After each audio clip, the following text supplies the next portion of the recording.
This is the Global Broadcasting Service, serving remote outposts since 1928. Hi, everyone. Welcome aboard the Walt Disney World Express monorail. Caramba, we have something really big for you today. Welcome, foolish mortals. Now then, hang on to them hats and glasses, because this here's the wildest ride in the wilderness. This is the DBC Pod with Phil Schoen and Jason Dodge. Hey everyone, welcome to this week's pod. It's the week in review of May 22nd, 2021. Phil, this is going to be the new show, the new format. The new format. Yes, we're going to talk about some add-ons Disney's adding to get your money's worth, or get their money's worth, I guess, of you. Phil's going to give his review on Legoland, fresh back, I think, a couple hours ago. Fresh home from Legoland preview in New York. Matt's joining us on the show, fresh off of Len Testa's show, talking about the Disney Comeback Index. We've referenced that here before on the show. So he's now complete. It's ready for prime time, I guess. We're going to talk about that a little bit. He's been slaving on that for many, many months. Done an excellent job. So Matt's here to talk about it. And then the first installment of the DBC Expedition. We finally came up with a name. Phil came up with a name. Props to you, Phil, for coming up with a name of our segment. That's going to be towards the end. Part one of the look into Walt Disney's impact in Americana. But first, I got to welcome Matt back to the show. Hello, sir. How are you? Hey, guys. Thanks for having me again. I'm excited to be here. Two podcasts in a week. You must be exhausted. Yeah, I know. It's exhausting, you know? Matt, you are now a famous man. All right, so let's do the news first, and then we'll get to all the exciting stuff. Yeah, so a lot of little things going on, but we're going to focus on one kind of key story that I think could create some good discussion, and then some sort of rumors and kind of takes on what people think is going to happen with a couple elements at Walt Disney World. But first, the news story is actually Disneyland related. And it is that Disney had announced that guests will be able to purchase accessories to enhance their experience on an attraction for the first time. And in this case, it's for Web Slingers, a Spider-Man adventure. So that's going to be the big ride that will be opening when Avengers Campus opens for the first phase out in Disney California Adventure. So there's still supposed to be another bigger ride about the Avengers coming later, but the main ride that'll be opening with the first phase is a Spider-Man ride. And basically the way the ride works is it's sort of like a Toy Story Mania type game where you ride around on it and you shoot at things, but instead of having a gun, you're going to use your hands or a thing on your hand to make it look like you're shooting webs. And I believe there's going to be sort of the augmented reality glasses to make that effect work and things like that. But what Disney is saying now is that so everyone will be able to sling the webs on the attractions, but you'll be able to customize your experience with their web tech accessories.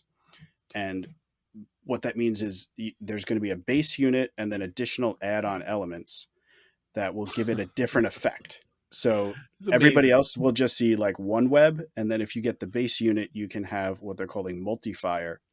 And then you can have another add-on to it that gives effects of either Spider-Man, Ghost Spider, Iron Man, or Rescue. So I think like for the Iron Man one, for example, it's going to look like the, I guess, repulsor blasts that Iron Man does instead of webs. So it's kind of an interesting concept. And just to give you guys some pricing, the base unit will be $34.99, and then each add-on will be $29.99 on top of that. Do we have any video game players out there? Any guys that do PC gaming? Matt, are you? I'm an Xbox guy, actually. So, I mean, this stuff has been going on forever, right? This is not new if you play video games out there. So these sell things. If you're not familiar with the idea, is these sell what they call skins out there. If you got kids, ask your kids that play. I spent some money today. Games, Roblox or whatever. Yep. Yeah. Roblox, Minecraft, any of the League of Legends stuff, Fortnite, huge one, Fortnite. Basically, you could spend anywhere between $5 and $30 to make yourself look different from everybody else. I'm assuming that's what this is, the base unit. You can make yourself the repulsor blast versus the web slinger. But it looks like there's a little pay to win where you can get a little higher score. Yeah, that's sort of my question. Where is it really going to impact your gameplay? Where if you don't have it, are you at a big disadvantage? Probably. Whereas the other people, if you buy it, it just kind of makes it look cool. Or is it really going to be you almost have to buy it to get the full experience, because that kind of changes my view a little bit. But I guess it also depends how important a score on a Disney attraction ride is to you. But I mean, ultimately, it's not important, right? You're just competing amongst either against yourself or your friends that you're with. But in the video game world, where this it's basically called pay to win, so like you're all playing the same game, you're competing against each other. It's important that you'll have a level playing field. I don't know if anybody really cares about a level playing field with a dark ride where you're shooting guns, right? So I don't think it's a major issue. I just find the whole thing hilarious because a lot of people might be complaining about it out there. I haven't seen any complaints. I don't think anybody really cares, other than they're giving you a ride that you have to spend money on to get a better experience. I mean, I think that's the question, Phil. Yeah. How do you feel about that? Well, I think that's my question too, is if I still feel like I don't need to buy it and I can go in and have close to the full experience, like I'm not missing half the ride or something like that, I don't necessarily have a problem with this. I think it can add to re-rideability too, especially for once they bring back annual passes out there. You have a lot of locals in that park that might want to, like, this time I'll be Iron Man, next time I come I'll be whoever. So I think that's a neat element to it. I just hope I think people worry that it's sort of like, okay, this is the first thing. What's like, does it keep going from here? And now it gets to the point where, somebody described it like on a lot of phone games, there's kind of like in-app purchasing. It almost kind of sounds like that, where, some of those games, well, if you don't buy it, you're not getting past that level. And I hope we don't get to that point at Disney where it's like, if you don't buy this, you don't get to fly the Millennium Falcon or whatever it is. You need to buy the coaxium to fly or something like that. But we'll see. I think if it's kept minimal and just really to make it a little different and add on, I think it's a cool concept. I just hope it doesn't go too far. I think it's a Matt, clear. Go ahead. No. I was just going to ask you a question. What do you think? Yeah, I mean, I think it's a clear push by Disney. They're trying to get more interactive stuff going. So just think about the Galactic Star Cruiser. All the interactive elements with that.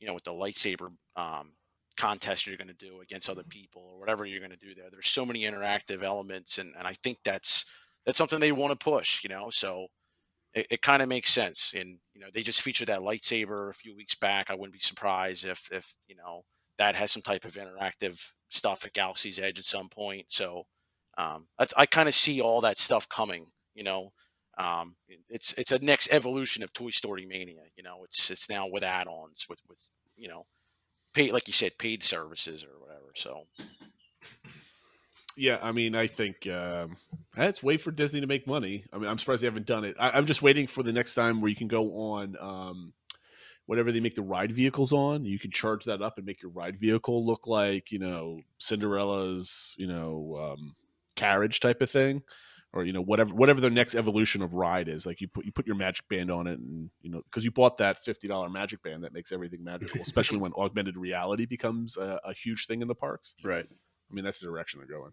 Yeah. It is interesting. I mean, it's probably a lot of the people that commonly complain about Disney stuff and the cost of Disney and stuff, but I did see a lot of people sort of poo-pooing it, saying, oh, here's Disney, another thing they got to charge for. But as long as I don't have to pay the money, I'm cool. Yeah, exactly. It's optional, Yeah. And one example that I saw that made me think similar to this is at Universal Orlando.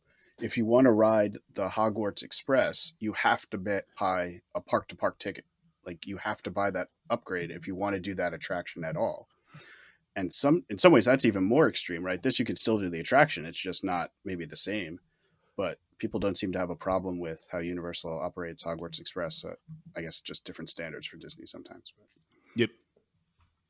So that was the only real news item I wanted to cover, because we wanted to get into some of the rumors of things that are coming or potentially coming back. So it probably flows well into your topic, Matt. But the first one is something that a poster, Marnie 1971, posted on WDW Magic around FastPass. And this is something we've chatted before on the podcast. When is FastPass going to come back, and at what form does it take? And what this poster is saying is it's definitely going to be a paid option. And what he says is there'll likely be a small pot of free fast passes. But if these aren't available, you'll pay for it at a designated ride, or you can get a group, like a bucket of rides put together. And it said obviously no pricing or anything like that yet, but it's going to be a way to enable people that if they're not able to get a free one, which sounds like there's only going to be very limited, probably for people staying on property, this would give an option to buy one. And the way it describes, it sounds similar to what was happening pre-COVID at Shanghai Disneyland, where you could buy an individual fast pass for a ride, or you could buy a pack. They only had one pack, which was basically all of the fast pass eligible rides. They called it the Premier Fast Pass. You would get like one go on each of those rides if you bought at once. It was a slight discount to get them all together. So, and I don't know if this is any indication for pricing wise. And obviously I had to convert it to US dollars, but it came to about $18.65 for a single fast pass. So, and keep in mind, if you have a family of 4 or 5, you'd have to multiply it by 4 or 5, and the 8-pack, which would get you everything. And it was all the big rides. This was like their Tron and their Pirates and stuff like that. It's not like you're just getting on the second tier rides. This would get you a guaranteed ride on all of their big rides. Came in at just over $100, about $102.68 in US dollars. So what do you guys think about the idea of fast pass that, very likely you'd have to pay for if you want to do all the big rides? And if it was this model, does that work for you? And how's the pricing? What do you think, Matt? I mean, I think the bundles, to me right now, I'm not crazy about having no fast pass, so I'll take anything over nothing. I could definitely see them bundling the mountains, in Magic Kingdom, or the Toy Story Land attractions, in Toy Story Land. I could see them doing those, and maybe making some free ones out there. And I think Martin even said like Pirates of the Caribbean wasn't included. And he said there was a couple other ones, but if there's a way to just kind of skip the lines, I'm all for it. I'll take anything. See, I don't mind paying for fast passes or buying that. I'm not paying these prices for. I've got a family of 5, so every ride I want to take, it's $100. Mm-hmm. Get the hell out of there with this thing. I'm not doing that. Most families, you're used to going to Disney World. You've got your 3 free if you're staying on property, or at 30 days, or you still get 3 if you buy the ticket, but get them a little bit quicker. And then if you're savvy enough, you did the whole refreshing thing, which is what our family super took advantage of. Here's the thing. If you get rid of Fast Pass altogether, as long as the lines move, and we'll see how non-Fast Pass lines move now as the park's capacity increases week by week. Because the issue is when you can kind of compare it to before the Fast Pass Plus system came into place, the parks weren't as crowded. They weren't any near as congested. I think I saw something somewhere. I don't know who posted it or if it was on a forum. I think it was on WDW Magic. They kind of showed, it was like a fifth gate kind of discussion, and they showed the threshold of the capacity for each park. And as soon as it hit a certain threshold, that's when another gate was open. So they compared it to when Hollywood Studios opened, then Animal Kingdom, etc. And right now, this is pre-COVID numbers. They were like 20% above the capacity of the average park from when Animal Kingdom was made. And at this point, at full capacity, you need those fast pass lines. People like to say that it takes faster without a fast pass, but you're just spreading the people around. And some people are still going to wait on that line for Mine Train rather than go to Teacups right behind them. Right. So there's definitely going to be money involved. I wouldn't mind, I've said this again and again, I wouldn't mind a ticket package to include party passes included. I'll pay an extra premium on my ticket pass, which includes the party pass, as long as I'm not spending $500 for my family of 5 to go to a party. And if they added some kind of discount for buying fast passes, buy ticket pack of 7, how much money do I have to spend for 7 days at the parks with fast passes? No, thank you. Yeah. I think pricing's tricky because if you make it too low, then everybody buys it and it defeats the purpose. Right. So I think you have to look at it how often are you going? How long are you going? And does it make sense to maybe cut a day and instead buy this or something like that? And I know I always bring the view of staying off property, but I could stay off property, pay this extra fee, and be guaranteed ride on all these big rides and still be cheaper than staying on property. I don't know. You're doubling your ticket price at that point. But I'm still saving money over. I can stay off property in nicer, bigger accommodations for like a third of the price of staying on property. You're still getting close at that point. I know. Right. I think as long as but I'm guaranteed on versus staying on property and hoping at 60 days I can get on the Reds. That's the one thing is if you're going to make me pay for it, I better be guaranteed to get in it versus now I have a better chance at 60 days or something like that. And obviously then if I'm buying a if they're letting me buy one for Rise of the Resistance, that better be running that day. Otherwise, I'm Yeah, gonna be mad exactly. if I want my money back and then some Yes. because you Yeah. irritated me. Well, okay. Well, what do you think about then if you want to keep the pool of fast passes low? Your free fast passes only come with people staying on property. So if you're not on property, you don't get fast passes anymore. Because I could see them doing that change right away. Yeah. Drive people into the hotels, especially with Magical Express going away. They want to do some. I just think they need to ease back into fast passes. If they're going to change it, it just can't go right back to where it was because now you're just going to start removing things. You remove just a little bit. And then the next step is deluxe gets 3, moderates get 2, values get 1. And then eventually it's like you don't always get them, but it's like free dining. So like book now, we get your free fast passes. Oh, thank you, Mr. Disney. Thank you for giving us free fast. I mean, like it's not gonna be within a year or two, but I can see him going that direction over the next 5 years. Let me ask you guys a question. Did you not like the old fast pass system? I mean, overall, the 60 and 30 and all that stuff. I didn't mind. Everybody complains about having to make plans like 60, 120 days in advance. I don't care because I changed all that stuff leading up to the parks anyway. Yeah. I'm with you. I mean, I know for like local people, and I do have some friends who would go, once or twice a year, and they weren't planners. They never planned any dining. They knew that was going to limit what they could get on. They did like fast passes, but they usually stayed off property, and they were okay. Like, if I can't get a fast pass, I'm not going on that ride. I'm fine with that. So they had that attitude. So I was okay with it. I liked the planning aspect. I liked knowing what I had a fast pass for, and it's like, okay, I couldn't get it for Mine Train, so then that's the one we're rope dropping or whatever. Right. And we didn't plan every minute of our day, but that kind of was the 3 anchor points for the day or whatever. People complain about getting up early in the morning. I mean, just wake up at 6, get your butt out of bed, spend 10 minutes on the computer, and then go back. I mean, it wasn't an arduous process. It was only arduous if you like whined about it for a while. Like, I can't believe I have to make. I'm like, look, just what rides you want, right? When you sign up for a Disney trip 60 days in advance, okay, just try to plug in the big ones, get whatever time you want, and then if you want to get crazy a week or two before you get there, just start trying to change them to what do you think you want to do. Yeah, there's always people complaining, like you said, people are like, oh, I don't want to have to plan out that far in advance, and then other people are like, I don't want to have to rope drop. I'm like, okay, well, you're gonna have to do some effort. Like there's a lot of people who want to be here. Like, I love going to the most crowded. Well, I mean, well, you should see what. Well, if this was a video show, I would show you what I put together. I'll talk about that in a little bit. But let's get to the next. I don't know if you want to call it a rumor, Phil. Yeah, not really rumor, but somebody from our Discord, Anyman8, who has some, kind of, I want to say inside information, but has ways of kind of sussing out what potentially is on the docket.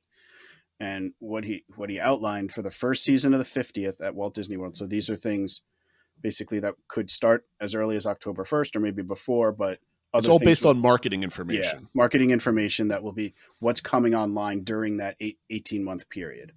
And he has it outlined basically for all the parks.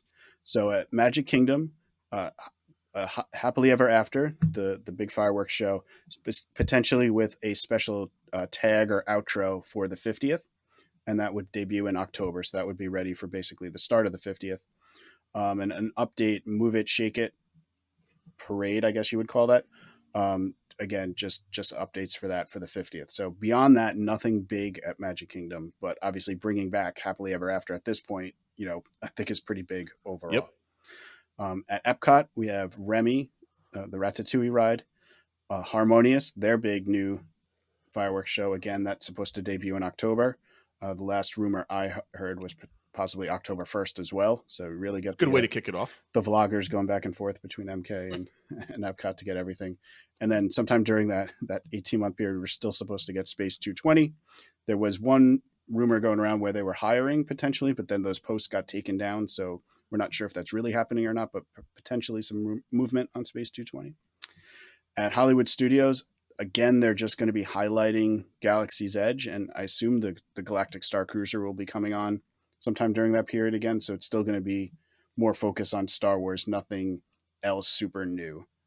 Hopefully they're bringing back at least Fantasmic and things, just bringing things back, but nothing else really new, just highlighting Galaxy's Edge. Similarly, at Animal Kingdom, they'll be highlighting Pandora still. And also at Disney Springs, they have Drawn to Life, which is the Cirque du Soleil show. Still not clear on the target of that, but that's hopefully going to be by October 1st as well. And then across all the 4 parks, the previously mentioned beacons of light, we've already seen a lot of the lights being installed on Spaceship Earth. new costumes, the new name tags that we've talked about and stuff like that. So that kind of gives you an idea of what is probably going to be starting, in October. We do hopefully hope next year at some point we're going to get Tron and Guardians and stuff like that. But these are sort of what, to your point, is in the marketing material of here's what you can expect as part of the 50th celebration. The only thing this is all good information, just kind of like tuck away. Disney's, you could just tell Disney's planning for a full reset October 1st. Yeah. That is going to be their big day where we are now, quote unquote, back to normal. Yeah. And you are going to see Disney move faster than it's ever moved its butt ever with, the getting rid of all the mask stuff and the distancing, and you can see them quickly. I mean, if this was Disney under Iger a couple years ago, and something like this happened, I guarantee you they would have slow rolled some of these things back. But I think Chapek says the CDC says it's okay. Boom, light speed. We need, get more people in here, more paying people in here. Yeah, that's it. Don't forget about those projection shows too, that they kind of hinted that something was going to come when they did that ABC little 2-minute thing where they showed each, landmark at each park. They had some type of projection show. So I don't know if that's going to be the HEA tag, the happily ever after tag. Maybe at the end of the show, they'll do a little special. Yeah, I think that's what they're referring to as the beacons of light. I think at some of them, like Animal Kingdom and Hollywood Studios, it's kind of probably just going to be some lighting, where a little bit more substantial on Spaceship Earth, where they're going to have more of an exit show. I think they were referring to it. So yeah, so that'll be something else to kind of pull the parks together. Like we're doing similar things at all 4 parks. So, and with that, I will wrap up this segment and just remind everyone of our social media accounts: Twitter @PodDBC, Instagram, the DBC Podcast, Facebook, DBC Pod, and of course our Discord server. So I feel like we're running like a 8 o'clock like news program where we just finished the A block and we got to be tight and we got to move. Phil, we're used to having like a full hour ish to do all of our things, and now we're basically halfway through our allotted time, and we want to give Matt some time. So you went to Legoland today. Yes. Why don't you give us a 5 or 10 minute breakdown of the brand new park up there in New York State? Yes. So I went to Legoland, New York today in Goshen, New York. They advertise it as being about an hour outside of New York City. It took us about 45 minutes to get there from our house. We live on the other side of the river from where the park is, so it took us a little bit to get there, but not too bad. That's obviously an easy day trip. We bought these pre-sale tickets they had, which are like first touch tickets or whatever they're calling it, that we bought them like a year before the park was supposed to open. It was like preview sale price, but they were really reasonably priced. It was like $95 for annual pass for each of us. And then what they were saying was if you bought one of those passes, you got a free preview day. So this was our preview day. It's definitely still a dress rehearsal. The park is not fully ready to go. I know they're targeting more like July 4th for the park to be fully ready. What do you think? What did you say the percentage was of the park? So I'd say if we're taking everything to an account, it's probably about 50%. Okay. They have 7 lands. 5 of them were open, but in there, some of the rides weren't open and some of the exhibits weren't open and stuff like that. Like one of the lands is the mini land where they have the buildings of all like the famous landmarks from around the world. It's really impressive. Like if you're into Lego, like seeing how they build these things. But those are supposed to have like interactive elements. None of those were working, for example, things like that. And some of the food places weren't open. So all in all, I'd say it's about 50% now. Starting the May 29th, they're having regular preview days that anybody can just buy a ticket for. And they're selling them at a discounted rate versus the normal rate. So it's going to be $49.99 instead of the $72 normal rate. And that's supposed to have a 6th land open by that point. So we'll see. But was it worth your time? Well, worth my time since it was a free event. It was certainly worth the money. But worth my time. You said you got annual passes yeah. for it? Oh, did it come with that, or was this? Yeah, so this was included because I bought one of those early buyer passes. We got the first look, they were calling it.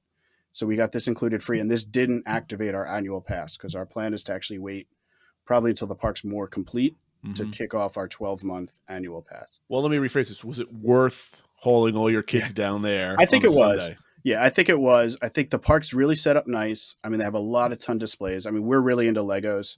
Sure. So, being able to see that. They have a couple really nice rides. The Ninjago ride is really pretty cool. It's like a Toy Story Mania, but it senses your movements. So you just kind of use your hand like karate chop things and it makes things happen. And so it was neat to see. I think if I was paid $50 for today, I wouldn't think it was worth it. But as a preview day, and they were definitely marketing as this is dress rehearsal. We saw people going around like training casts and having casts do like their like test runs on vehicles and stuff like that. So it was definitely a dress rehearsal. But it's a really pretty park. It's up on a hill, so that's one thing for people. You have a lot of up and down walking, but it has a nice views. Everything's put together well. Cast, they're not cast members there. I think they're called Merlin cast, like the MCs, because Merlin is the company that owns them. But they were all really pleasant, happy to be there, happy to see everyone. I think I just mentioned too that they just announced, and I don't think a lot of people got the memo, that effective yesterday, they were changing their mask policy based on the CDC guidance. So it was nobody had to wear them outside. Vaccinated people did not need to wear them inside, and everybody had to wear them actually on the rides. So for the most part, we didn't almost have like to Disney. Yeah, similar to Disney. Other than vaccinated people inside didn't have to wear, but a lot of people were wearing masks. I think they didn't necessarily know the update. But one thing was funny, they're still doing the temperature checks. So I actually had my temperature checked without a mask on, which I don't know if that's ever happened before. But overall, we really liked it. I think when it's fully done, if you have kids in the right age group, which I think is sort of in that 4 to 12 range, like my oldest is 13. She's into Lego, so she liked it, but she's probably on that upper edge of like, because a lot of the rides are kind of more kiddie rides. Sure. And so I think if you have kids in that age group and are into Legos or the themes that they have, it'll definitely be worth a day trip once everything's done. We're not there yet. Gotcha. All right. Well, I've been looking forward to it, and then I moved, and because that was about 2 hours away from me, and then I moved all the way down to Maryland. Now it's about 4 to 5 hours and it's not open yet, but they are building a hotel there, so they will have packages and stuff like that. And the hotel rooms, the pictures of them look really cool because they're super themed. It's like the Lego Pirate themed or Lego Friends themed or whatever. So I think kids, if you're into that, the kids will have a blast staying in that hotel. So it could make for a nice. It's not going to cost me an arm and a leg.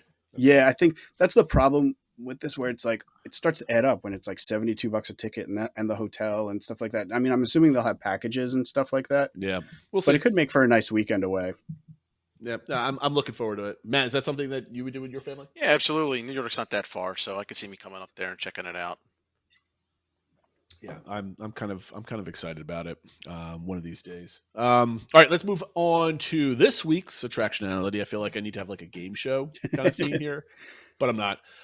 This week was Soarin', a favorite amongst a lot of people, and we're going to start right off here. Get right into it. Matt, we'll start with you. How much did you like the concept of this attraction? I think everybody except for 2 people voted 5. The other voted 4. So I'm assuming the odds are stacked that you voted a 5 for this. Yeah, no, I actually went 5 all the way across the board with Soarin'. Spoilers. Yeah, sorry, little head there, but no, we love Soarin'. It's a great ride. Phil, I would imagine you did 5. Did you also do 5 across the board? I did not. This was the only one I actually gave a 5 to. Oh, okay. So this is going to be an interesting conversation then. I gave this one a 5. The concept, just the concept of a simulator, I dig it. It's a really cool ride. And you don't have to have the biggest height requirements for it. Mm-hmm. My son was able to go on this in 2019 when he couldn't go on any of the other major rides. So I really liked it. Simulator rides are very cool. The next one is, how much did you personally enjoy Soarin'? I gave this one a 4 only because of the bendy screens or whatever, because we got kind of towards the right a little bit. So the Eiffel Tower was kind of like, had a little curve in it. Mm-hmm. What about you guys, Matt? You went 5? That doesn't bother you? Are you the guy that always waits for that center seat? No, I guess I just got the center the few times I ran, I rode it and never had a problem with that. So. What about you, Phil? Did you not give this one a 5? Because were you the lone vote for number 3 on this one? Yes. Oh, okay, man. good. Yeah, I did vote, and I gave this one a 3. Partly because I think the upgrade wasn't an upgrade for some of the effects, with that leaning Eiffel Tower and some of the spots where you can notice the CGI. And I also just feel like now that there's Flight of Passage, it's not the best kind of flight simulator ride in the park or at Walt Disney World. And I don't know. I like it well enough, and we would try to ride it. But at the same time, if I didn't get on it, my trip wouldn't be ruined or anything like that. So I gave it overall a 3. Still enjoy it, but not as much as a lot of other rides, and clearly not as much as a lot of other people. All right, Matt. So I'm just going to talk for you for the next one. So how much you personally enjoy Soarin'? Obviously, you love it. I love it too, just because I was able to get my younger son on it. It's a cool ride. I dig it. The queue is actually not too bad for this one. I did enjoy standing in the queue. It's nice, wide open. Yeah, and Putty's in it from Seinfeld, which is always good.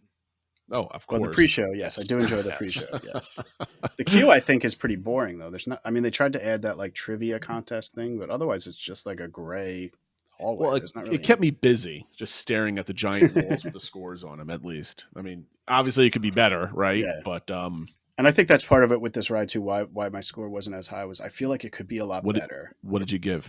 Well, I gave it a 3 for this. How much do I personally enjoy it? Okay, so a 3 and 3. Go ahead. Yeah, I just think that fixing some of those bendy effects on the Eiffel Tower. I also think if they added randomizing effects like on Star Tours, where maybe they film a couple more areas, So and now then you're you asking didn't know Disney to which spend one you money. can fly. Well, yeah, sorry.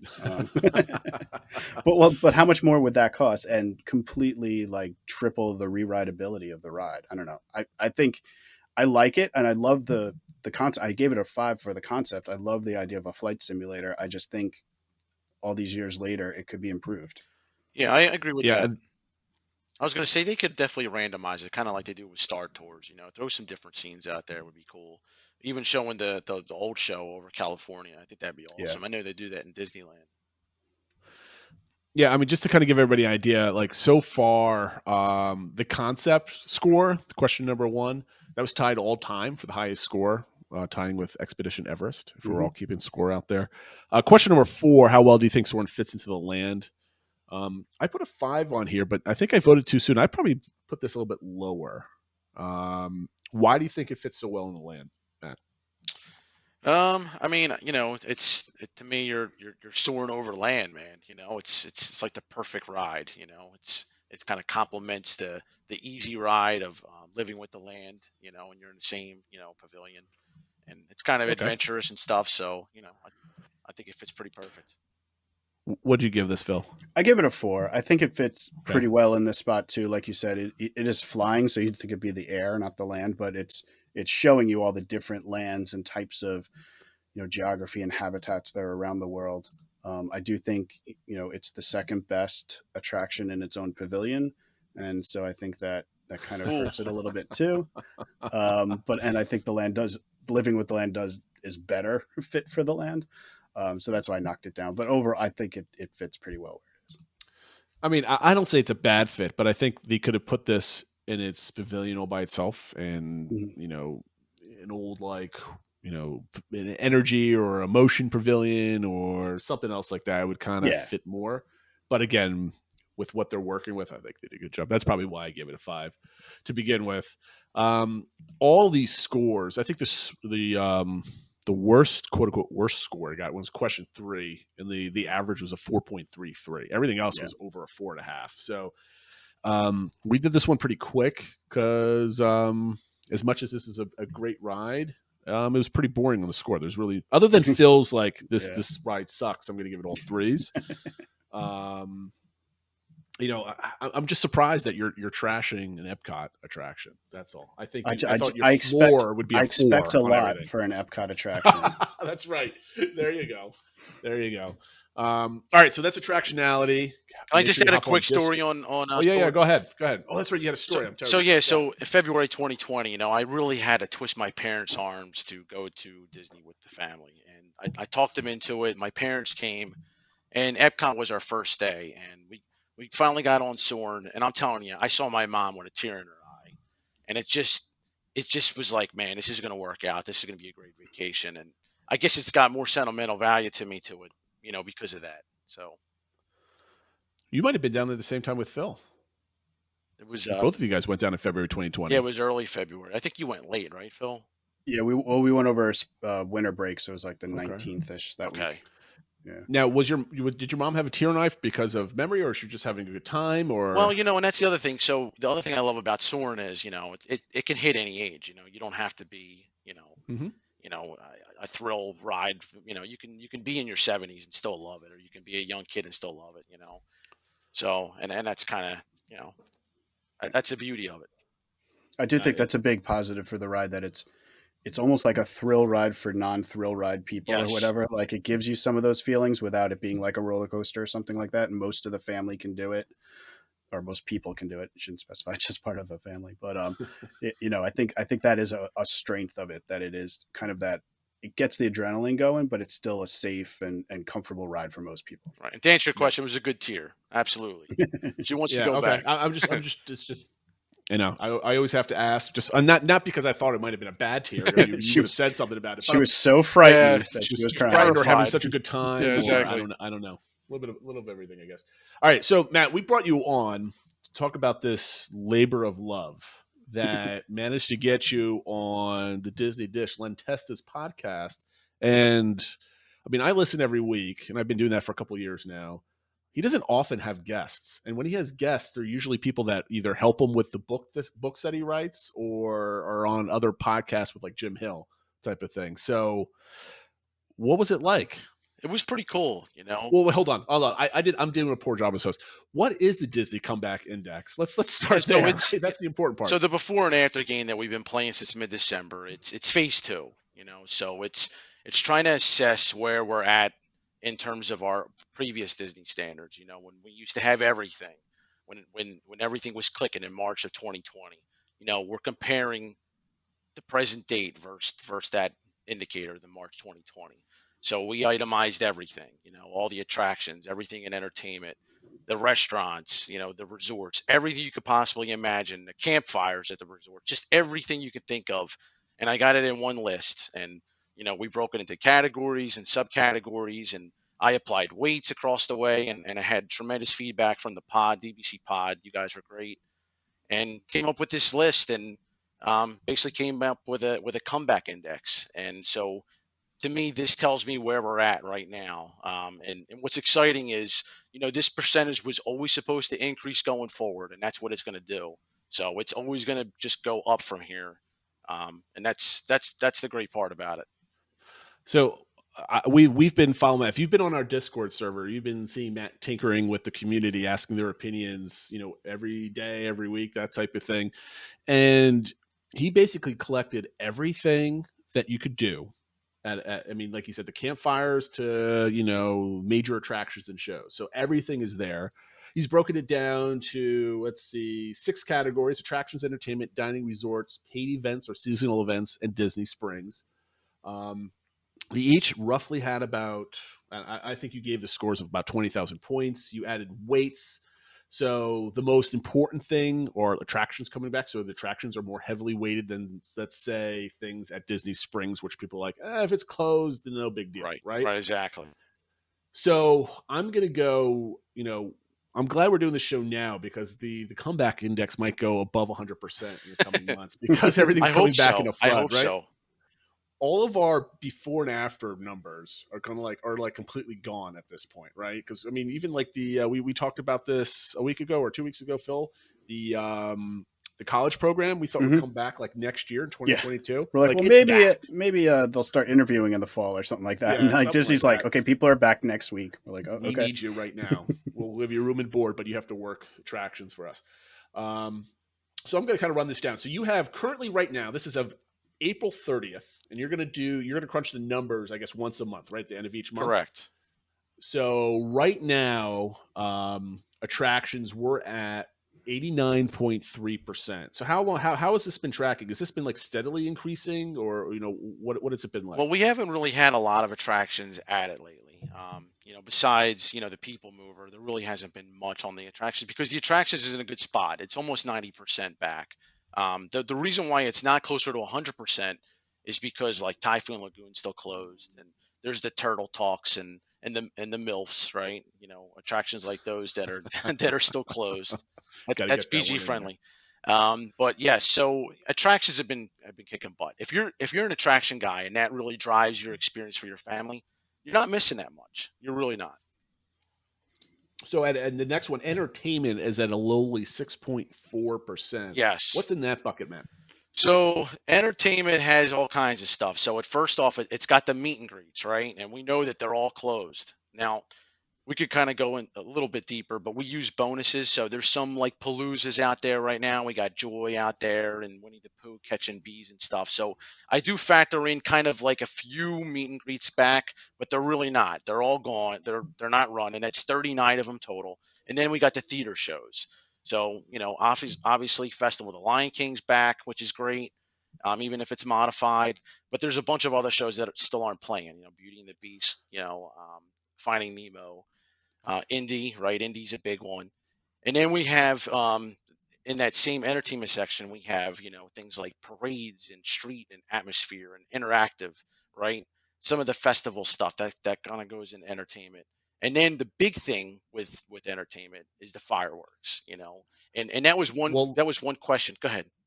No, I was going to say, what do you have? How do you have the fireworks weighted versus everything else? So, you kind of talked about the 20,000 points, and I did that to keep me whole. So if I had one category that was 30,000 points and one was 15,000 points, it would have made it more complicated for me because I was trying to, like, if I gave more points to one thing, I had to take it away from somewhere else. It kind of just helped me stay centralized. So even though each one's weighted, so the 20,000 points for Disney Springs, for instance, isn't worth as much as the 20,000 points for attractions because we weigh them more, but it still helps keep me centralized.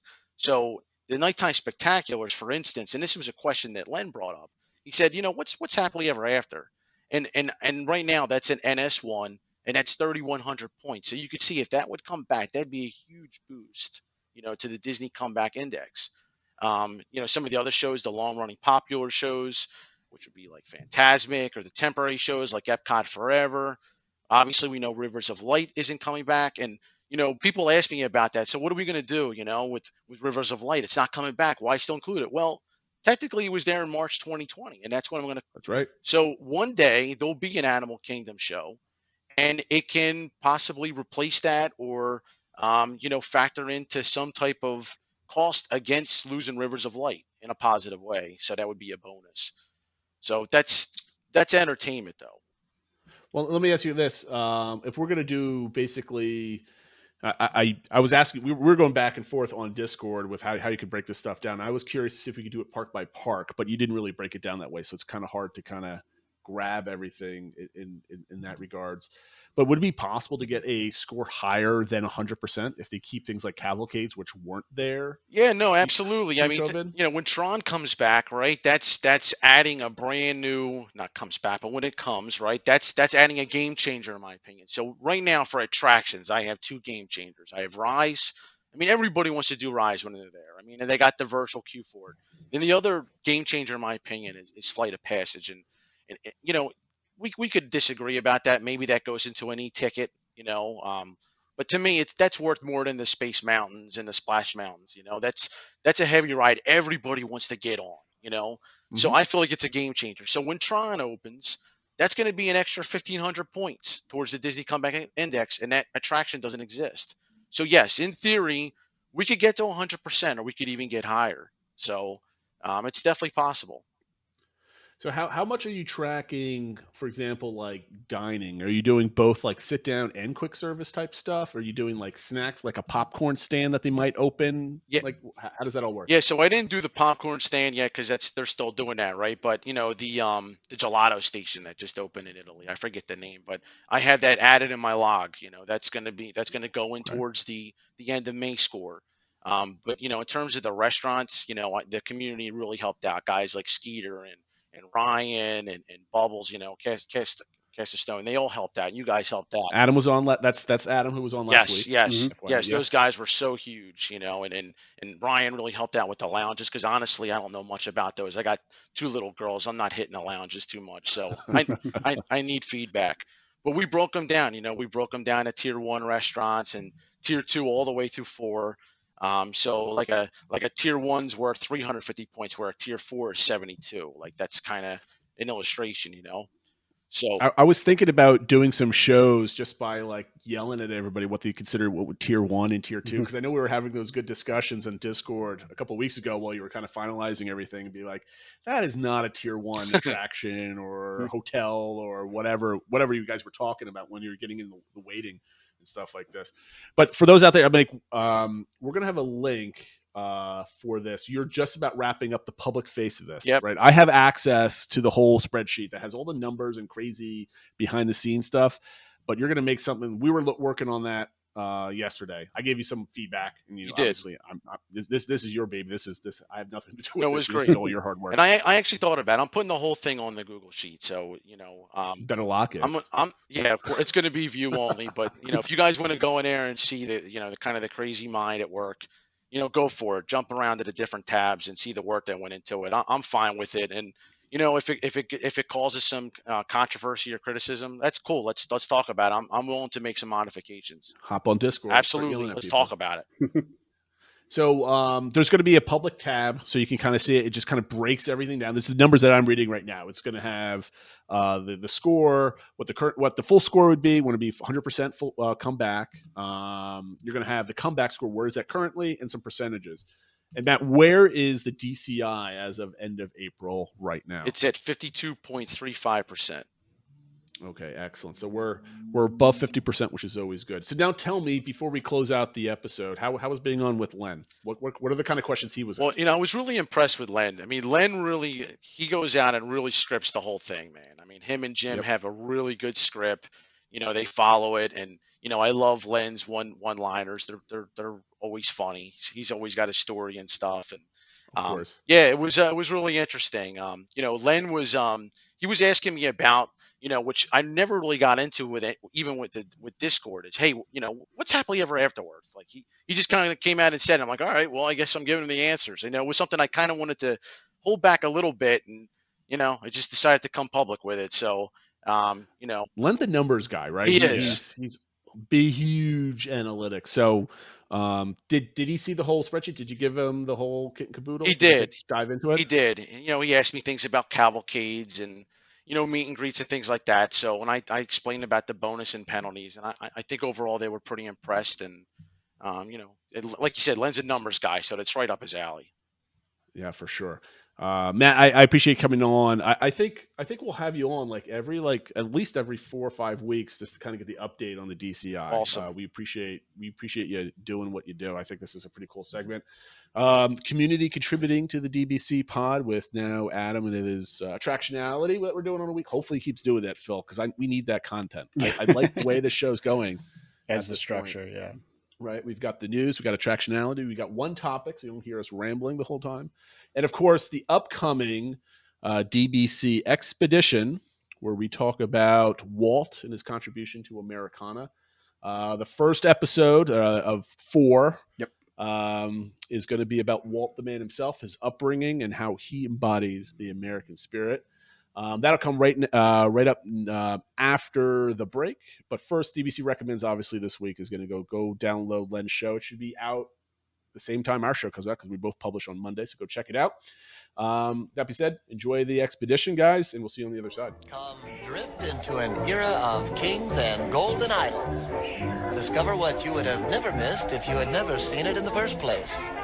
It's another amazing Amazonian river fantasy from the Jungle Navigation Company. Here you leave today and enter the world of yesterday, tomorrow, fantasy, and American history. One of the most discussed aspects of the Disney parks is their inclusion of elements pertaining to America's past and its present. Just visit social media or a Disney-focused message board whenever the Hall of Presidents is being updated, and you get an idea of that. But why does Americana have a place in a theme park? Or perhaps the better question is, should it? Well, Walt Disney felt passionately about the United States, and that manifested itself in works produced by the studios and then in Disneyland. The American spirit was embedded in Walt, and during his life, he and his company helped shape the ideology of the country, and this interrelation continued after his death, even while some look for these parts of the company to stay static. But to explore all of this, we need to first start with Walt himself and examine, in Part 1, Walt the Patriot. Most Disney fans can recite by heart the first line of the Disneyland dedication. To all who come to this happy place, welcome. But what about the last line? Disneyland is dedicated to the ideals, the dreams, and the hard facts that have created America, with the hope that it will be a source of joy and inspiration to all the world. In short, Walt believed that in America, his dreams could come true. And more than anything else, Walt was a dreamer. Dreams are often born when we are children. Walt's early life is well documented, with moving to Marceline, Missouri at the age of 5. 6 years later, the family moved to Kansas City before returning to Chicago. So, as a child and teenager, what stirred a sense of patriotism in Walt so much that he tried to run away to Canada to join the war effort and lied about his age on an application to join the American Ambulance. The American dream is often framed in idealism, strength of character, freedom, and independence. Elias Disney, Walt's father, is shown to be a man who never gives up and always endeavors to make a better life for himself, as evidenced by the family moving around the country, always in the search for better opportunity. And Elias was a huge influence to Walt. Now, I think one thing that we have to pause here and talk about is how much someone's childhood influences who they are as an adult, right? Right. You know, we constantly talk about early education in life, and kind of doing the research for this project, I think we found that the American spirit. What is the American spirit? It's defined by independence and striving to be the best, to dream your dreams and see them as a reality. Right, that comes up in politics, in education, in corporate America, and Walt watching Elias constantly move around, searching for a better tomorrow constantly. I think with some of the places where he's been was really a huge influence in Walt and shouldn't be ignored. Right. In a speech Walt gave when accepting the George Washington Award from the Freedom Foundation in 1963, Walt stated, and it sort of brings back to mind my father, who he was an alien, and in the 1870s, my grandfather, being a Canadian, he had to purchase land. He couldn't homestead. So he did. He took out his naturalization papers. My father was about 18, 19 then, and all the years after that, my father felt that he was a naturalized citizen by an act of Congress, whereas the minor children are automatically naturalized. And he lived a life of a good American. He was a very good American. He was one that never failed to vote, but he was one that I learned a lot from, and a lot of his words have stuck with me. He said, "Walter, the welfare of the nation is dependent upon the welfare of the individual," and he fought for a lot of social reforms. Later on in life, I was just sort of kidding with him one day, and I said, "Dad, how does it feel to have voted for at least 50 years and never voted for anybody that won?" And he said, "Well, Walter," he said, "I have one." He said, "We have one." He said, "These things don't always come about directly." Now, if you had read the whole speech, you can get a sense of how much Walt loved his country and recognizes that he's taken advantage of the freedoms that come with it, being a citizen, and that it's unique to the rest of the world. Walt's brother Roy joined the Navy during World War I, and that was part of what fueled his desire to at least contribute to the war effort. Even at his young age of 16, Walt felt the historical impact of the Great War, having said, "I don't want my grandchildren asking me, 'Why weren't you in the war? Were you a slacker?'" Walt always felt he needed to contribute, and that great sense of giving to society was something that always stayed with him. Cultural significance was always important to him, and even though he lived in Marceline, Missouri for only 5 years, those were formidable years that left a lasting impression, so much that Main Street USA and the Disney parks was based on his memories of those streets in Marceline. The American zeitgeist of the 20th century was born out of 2 world wars, a depression, and the rise of the middle class in the 1950s, and Walt reveled in it. Whenever you hear or read a speech from Walt Disney, you always can hear the dreamer in him, and the other side of that is nostalgia. Now, whenever you say the magic word nostalgia in Disney, it really fabricates a picture in your head of the parks and the movies and remembering childhood. I mean, who does not play, Cinderella or Peter Pan for their children, remembering when they saw it as a kid for the first time? And one of the things that you kind of get a sense when you listen to Walt speak is, even though he might be thinking of things that haven't been built yet, you can already hear the nostalgia laced in all of his plans. He's always striving to bring something that he dreamed and probably dreamed about it 20 years ago, but it's finally becoming, a reality. And I think that's in everything that he did. And that's what made him so, popular, and, why people wanted to work so hard for him, because he was constantly talking about dreams and speaking to people's, ideals of, what their childhood was, or what it should have been, or what they wished it. The American dream has always been an idealized view, ignoring, or at least minimizing, the turbulent and often violent history of the country. Walt's life wasn't perfect as a child either. moving several times, money issues that required Walt to contribute to his family finances at a young age, health issues with his brother, and the death of his parents later. Nostalgia is something that people tend to use to make memories cleaner and better than they were in reality. The American dream and Walt's nostalgia for an idyllic life at Marceline manifests itself in Disneyland and later at the Magic Kingdom. Many often think about Middle America as the ideal American life. Unlocked doors, cool summer breezes, porch lights twinkling in the dust, and children home for dinner. Even in Walt's vision for Epcot, where you had a bustling industrial sector with an urban and cosmopolitan business center, you still had this idyllic neighborhood surrounding it. These were all born from growing up on a farm in Marceline with downtowns that don't seem to exist anymore. The other aspect of the American dream that Walt embodies is his perseverance. Walt failed several times in both Kansas City and Hollywood to start up businesses in advertisement, marketing, and animation before creating the Walt Disney Company we all came to love and cherish. In 1920, with UB Iwerks, he formed Iwerks Disney Commercial Artists, which failed after 1 month. Later that year, Disney created the Newman Laugh-O-Grams while working at a day job and the Kansas City Slide Company. In 1922, Laugh-O-Grams was incorporated but went bankrupt the following year. Walt then moved to Hollywood to establish the Disney Brothers Studios, which later becomes Walt Disney Studios on Hyperion Avenue in 1926. In 1927, Walt and the studio struggled as it lost its contracts to make Oswald the Lucky Rabbit. It was in this moment of doubt and desperation Mickey Mouse was born. That entrepreneurial spirit and conviction to never give up mirrors his own father's attempts at creating a better life for their family, and Walt always credits the freedoms provided to him by the Constitution and the American way for his success. Walt himself was built, mind, body, and soul, to truly and fully encapsulate the American spirit. The influences of his earlier years combined with his massive native creativity were an engine to dream and build. With the steady hand of his brother Roy, they would go on to create a legacy, one the likes of the world had never seen, and likely never will. Optimism, energy, innovation, a strong work ethic, bravery in the face of risk, and yes, a certain kind of innocence could describe both Walt Disney and America itself. And over time, they would wind up shaping each other. I mean, you can kind of insert probably a 1,000-page dissertation on the effects of Disneyland and Walt in the mid-20th century and how that kind of shaped and continued the idealization of the American family in the middle class. You had, with Disney World itself and all the gizmos and gadgets that were promoted in Tomorrowland, and with their relationship with GE, it's crazy how potentially it's overshadowed by everything else that was going on that era, especially in the 1960s.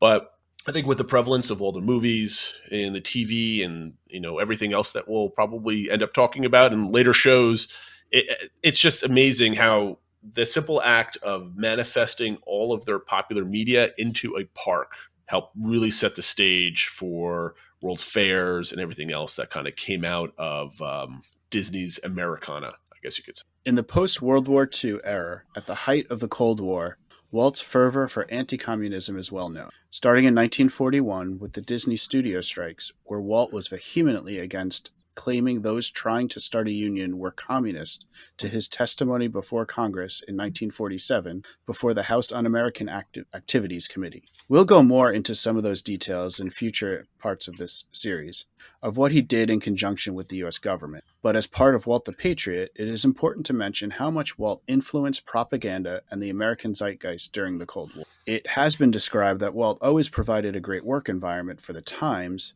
for all of his employees, but he also demanded a lot. When there was a strike and an attempt to unionize in 1941, Walt was insulted. How dare his employees ask for more when he provided so much? As we discussed earlier, some of Walt's motivations in life may be based on his father's failures at finding a secure living and stable childhood after moving around so much. Walt admits to his father's socialistic tendencies, and perhaps Walt's reaction to unionization was so vitriolic because he had an underlying belief that socialism, and thus communism, was weak. Through the 40s, Walt Disney worked with the FBI and the U.S. government, providing access to the parks, television shows describing the power of the atom, and naming names during the blacklisting era of Hollywood. As we discussed, all of Walt Disney's projects, from the parks to